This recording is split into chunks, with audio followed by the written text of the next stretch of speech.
Welcome back to Beyond the Rabbit Hole. Today, we're diving deeper into one of H.P. Lovecraft's most chilling revelations, one that might just explain the true origins of humanity. What if we weren't the result of natural evolution, nor the creation of divine beings, but rather an accident, an unintended mutation from an ancient alien experiment? Hidden within, at the Mountains of Madness, Lovecraft describes how the Elder Things, the godlike entities who ruled Earth long before humans, didn't just create Shoggoths as their servants. They also engineered early mammals, including what appear to be our own distant ancestors. If this wasn't just fiction, but a coded truth, then we may not be the rulers of this planet at all. But a mistake left unchecked, a species that rose only because our creators abandoned their throne. In the book, Lovecraft details how, after millions of years of dominance, the Elder Things began losing control of their creations. Their biological slaves, the Shoggoths, rebelled against them, bringing their civilization to the brink of collapse. In a desperate attempt to adapt to Earth's changing conditions, the Elder Things experimented with new forms of life, sculpting the first vertebrates, reptiles, amphibians, and eventually mammals. But buried within these experiments was something unintended: primates who would one day evolve into humans. Lovecraft suggests that our distant ancestors weren't created with purpose, but were merely a byproduct of genetic tampering, something the Elder Things likely saw as primitive, insignificant, or even flawed.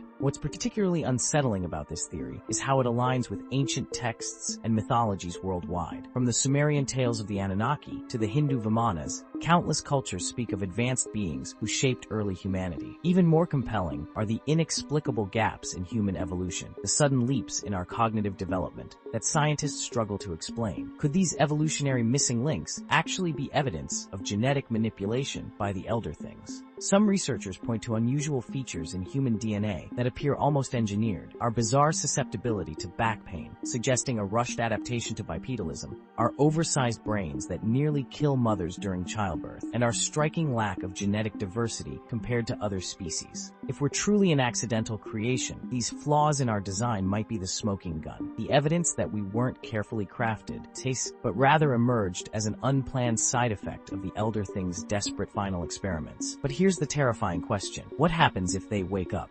If humanity wasn't meant to rule this planet, then are we living on borrowed time? Lovecraft makes it clear that some Elder Things still slumber beneath the Antarctic ice, waiting for the right conditions to reclaim their lost dominion. Could this explain why Antarctica remains one of the most secretive and restricted places on Earth? Why have powerful world figures, from government officials to tech elites, made unexplained visits there? Could they already know the truth, that we are not Earth's rightful rulers, and that something far older is waiting beneath the ice? If Lovecraft was encoding real history into his fiction, then At the Mountains of Madness is not just a horror story. It's a warning. And if our forgotten creators return, will they see us as worthy heirs to their world, or simply another failed experiment that needs to be erased? Let us know what you think in the comments, and don't forget to like, subscribe, and hit the bell for more deep dives into the forbidden truths of history, science, and the occult. Until next time, stay curious and keep questioning everything.